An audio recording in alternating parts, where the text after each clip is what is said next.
Picture it. It's August 20th, 1966. A young boy is out enjoying an idyllic, breezy afternoon. He's flying a kite on Vintem Hill. If you have never been, it's this incredibly lush, overgrown slope overlooking Guanabara Bay in Rio de Janeiro, Brazil. Right. Beautiful spot. Yeah, gorgeous. So he's running, looking up at the sky, and eventually he has to push his way through the tall, thick grass to retrieve his kite, and suddenly he stops cold. Because of what he finds. Exactly. He stumbles upon this chilling, just utterly bizarre tableau. Lying there in the weeds, side by side, are two dead men. And the scene is immediately unsettling.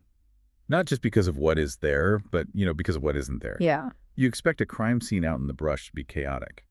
But here, there is no blood. There are absolutely no signs of a struggle. The surrounding grass hasn't even been trampled by a fight. It's perfectly quiet, almost peaceful, which somehow makes it so much worse. It's way too pristine. And the men themselves, they are dressed to the nines. They're wearing sharp, formal suits. But layered over those tailored suits are heavy, waterproof raincoats. Which is incredibly odd. So odd, because this is the hot season in Rio. Why the heavy rain gear? But here is the really unsettling detail. The image that has burned this specific case into the minds of true crime fanatics for decades. Both men are wearing crude, homemade lead masks covering their eyes. The exact kind of heavy metal shielding used to block intense radiation. Yes, but these masks, they have no eye holes. They were just solid, heavy sheets of metal, roughly curved to fit the contours of a human face, and secured around the back of the head with simple wire. It is an image that feels entirely alien.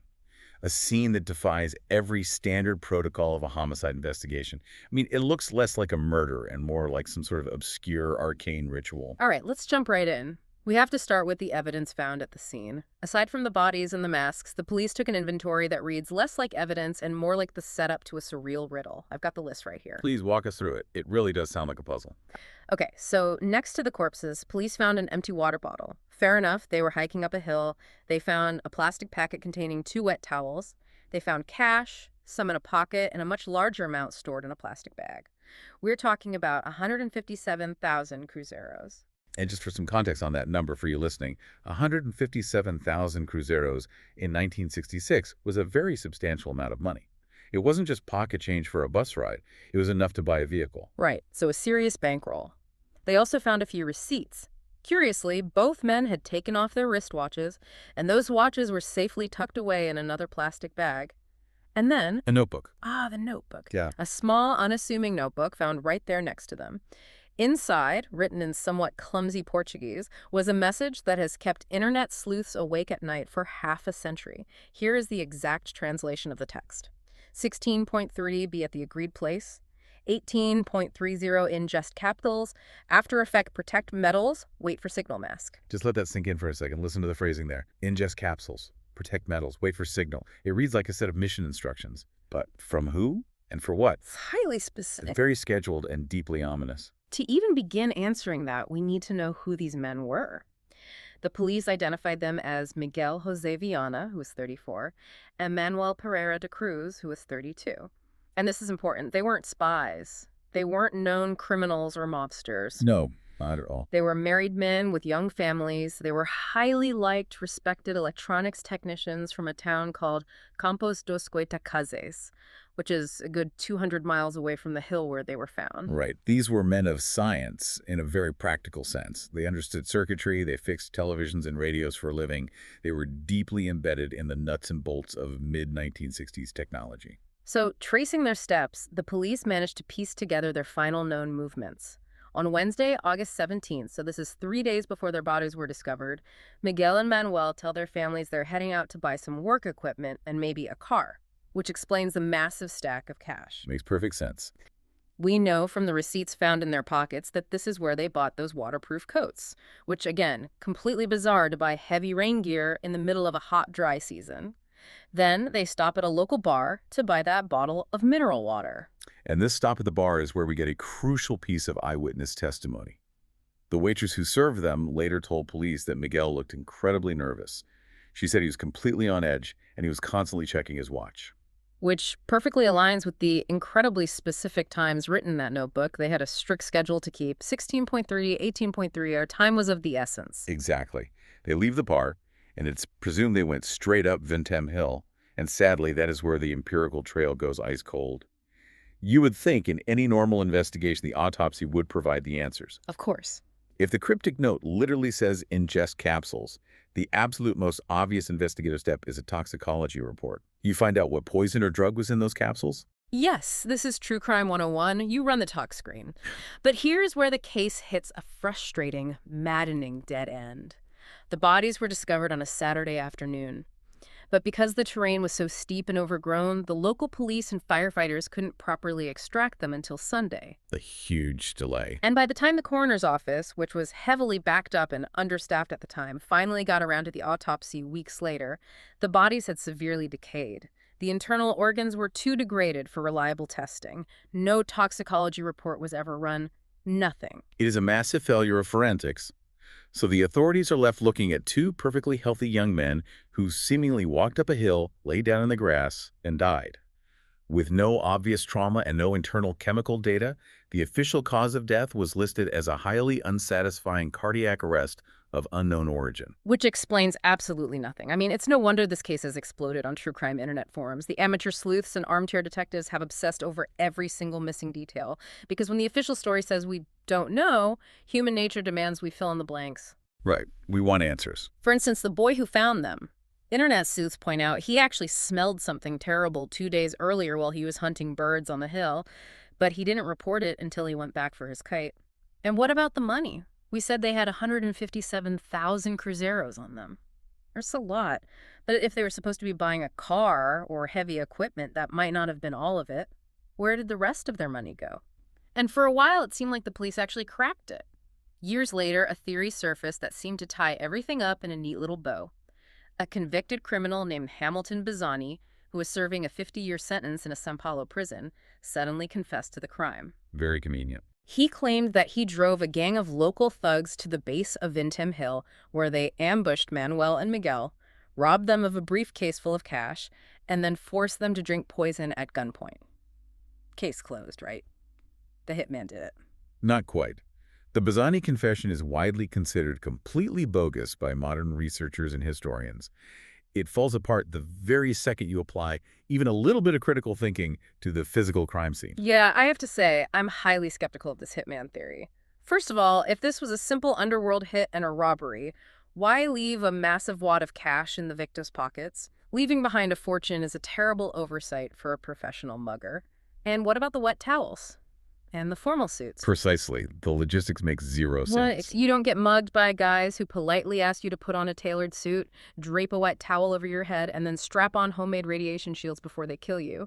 The extreme, deliberate, and frankly bizarre ritualistic preparation completely contradicts a chaotic robbery. And remember the watches. Yes. They took off their watches and put them in a plastic baggie to keep them safe from the elements. You only do that if you are preparing for something very specific and you fully expect to survive it. You hit the nail on the head. The forensic evidence tells a story of anticipation, not coercion.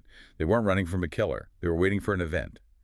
And if we look at the environment on the night of August 17th, things get exceptionally strange. Okay, here is where it gets really, really interesting. Let's look at the skies over Niterói that night. A prominent local woman, Gracinda Barbosa Coutinho de Sousa, was driving with her children near the hill. She reported seeing an oval, orange-colored UFO with a band of fire around its edges, shooting rays of light in all directions, hovering right over Vintem Hill. Now, normally, a UFO sighting might be dismissed as an optical illusion or a reflection, but that isn't just a lone, uncorroborated story. Meteorological logs from that exact evening record a massive, highly localized electrical event. A severe lightning strike hit within 200 meters of the site at exactly 22.8. And what time were the hands frozen on both Miguel and Manuel's watches, which were found safely tucked inside that plastic bag? Exactly 22.0. This raises an incredibly important question for you, the listener. How do we reconcile two rational, highly skilled electronics technicians with UFO sightings, cryptic codes, and bizarre mountaintop rituals? It doesn't seem to fit. To understand this, we have to look at the massive twist in the case. The twist. So the police are baffled, and they bring in a friend of the victims for questioning, a man named Elcio Gomes. And Elcio sits down and basically tells the police, you guys don't understand. Miguel and Manuel weren't just fixing radios, they were scientific spiritualists. Now, scientific spiritualist sounds like an oxymoron to us today. Hmm. To understand what that meant for them, we need to turn to our source material from the Journal of the Bell Jar. In it, there is a fascinating discussion on a concept coined by the Nobel laureate Irving Langmuir. He called it pathological science. I love this concept. Can you break down what pathological science actually is for us? Absolutely. Pathological science describes a psychological phenomenon where otherwise entirely rational, highly intelligent people. Or two electronics technicians. Exactly. They fall into a dangerous trap of self-deception. In pathological science, the researchers aren't usually committing intentional fraud. They aren't con men. They genuinely believe they are on the verge of a massive scientific breakthrough. So it's kind of like when you want something to be true so badly, your brain starts playing tricks on you. Every shadow is a ghost. Every blip on a radar screen is a message from beyond. You bend the objective facts to fit your fantasy. That is a great way to put it. They operate in this shady, subjective area where they start accepting impossible results as absolute truth. Langmuir specifically applied this term to scientists of his era who ruined their careers investigating things like ESP, telepathy, and UFOs. Which fits Miguel and Manuel perfectly. These guys were utterly obsessed with the idea that the human mind could transmit frequencies in hertz. They thought our brains could act like radio waves, broadcasting and receiving signals. They were so deep into this pathological science that months earlier, they had actually built a device in Manuel's garden, using random pipes, wires, and electronic scrap to try and contact Mars. A device that, it should be noted, violently exploded. Right, it blew up their yard, which, first of all, imagine being their wives. What did you do this weekend, honey? Just blew up the begonias trying to text Mars. But the wild thing is, they didn't see the explosion as a failure. They saw it as a step in the scientific process. So let's look at that cryptic notebook again through this lens of pathological science. Ingest capsules. Protect metals. Wait for signal mask. When we connect those dots, a tragic but completely coherent picture emerges. The capsules mentioned in the note were almost certainly psychedelic drugs. In 1960s Brazil, there was a massive cultural blending of spiritism, the belief in contacting the dead and the supernatural, with modern space-age technology. They likely took heavy hallucinogens to purposely induce a trance, what they would have considered a highly receptive spiritual state. Okay, that explains the capsules. But what about the masks? Why cover your eyes with solid sheets of lead? When police searched their workshops back home, they found stacks of spiritualist literature alongside their electronic manuals. These texts explicitly warned of the intense luminosity of spirits or extraterrestrial beings.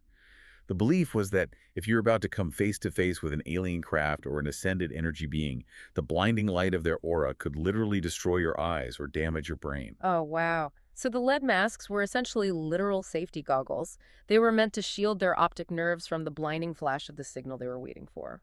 Exactly. It shifts the entire narrative of the crime scene. This wasn't a murder mystery in the traditional sense. It was an experiment, a deliberate, highly ritualized sensory isolation experiment that ended in tragedy. Okay, so if we look at it that way, they put on their Saturday best to show respect to whatever they were meeting.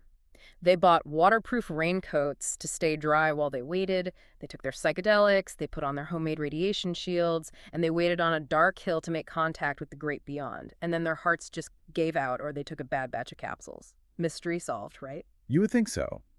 But even with that psychological explanation, modern investigations suggest there might be even more terrifying layers to this story, things that don't easily fit into the accidental overdose theory. Right, let's bring in the modern internet sleuths. We have a source from an incredibly detailed blog called Tale of a Lost Soul, where an investigator actually traveled to Niederoy, visited the exact site on Vintem Hill years later, and uncovered some deeply chilling anomalies that the original 1966 police force completely missed. And this investigator found some hard, physical data that is difficult to dismiss. First, he tested the soil at the exact location where the bodies were found. It was abnormally alkaline, with a pH of 10.2. That is incredibly unsettling. And then there is the physical placement of the bodies. The blogger realized they were lying on a slope that measured exactly 10 degrees. And while he was exploring the brush, the investigator found old, rusted survey stakes hidden nearby. If you draw a straight line through those stakes, it points directly to a decommissioned radio antenna half a kilometer away. If you overlay modern satellite imagery, the antenna and the bodies form a perfect mathematical X. Among the men's personal effects, listed in the very back of the police report, there was a small piece of lead scrap stamped with the letters B10. Which sounds completely mundane until the blogger actually ran the numbers on it. Exactly. The blogger analyzed the lead. That scrap matched a specific batch of industrial batteries produced by a local chemical company in the 60s. That specific lot, Lot 10A, had been recalled by the manufacturer for excess radioactivity. Wait, are you telling me these guys were carrying recalled, highly radioactive materials in their pockets on purpose? It appears so. And it gets weirder. The blogger performed an ultraviolet scan on high-res photos of the original notebook, the one with the cryptic instructions. Under UV light, the scan revealed invisible indentations pressed into the paper, right under the last line of ink. The indentations spelled out the letters D10. So we have a 10-degree slope, an alkaline pH of 10.2, a radioactive lead scrap marked B10, an invisible note saying D10, and a massive lightning strike. The repetition of the number 10 is pervasive. It is everywhere. But the blogger's audio research, honestly, this is where the story crosses from an intriguing cold case into something deeply, deeply unsettling. I got chills reading this part. The audio pulse. Yeah. Walk us through what the investigator did here. Okay, so this investigator built a massive frequency map. He used archived amateur radio bursts recorded from that specific evening in 1966 in Niterói. He mapped the static, and he found that every significant radio burst from that night clustered around exactly 101 hertz. It wasn't random noise, it was repeating pulse, alternating every 10 seconds. Binary 10-10.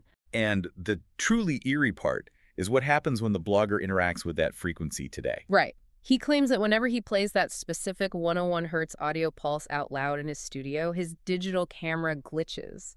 It stutters for exactly 10 frames, and he says in the final glitching frame of the footage, he can clearly see the faint, transparent image of a young girl standing behind him in the room. He actually wrote in his log, maybe she's answering. Is this what Miguel and Manuel meant when they said the mind can transmit in hertz? Now, obviously, we have to view ghost stories on internet blogs with a healthy dose of skepticism. Oh, absolutely. I am highly skeptical of the ghost girl, But it forces you to put yourself directly in the victim's shoes. I want you to really imagine being Miguel or Manuel. You are standing in mid-1960s Brazil. The air around you is literally humming with new invisible radio frequencies, television broadcasts, extreme geopolitical tension, and a cultural obsession with the cosmos. You genuinely believe with every fiber of your being that you are on the absolute cutting edge of a massive technological and spiritual breakthrough. You aren't victims in your own mind. You are pioneers. You are standing on that hill, in the dark, waiting for an ascension. which brings us to why this mystery endures and why true crime fanatics can never quite let it go.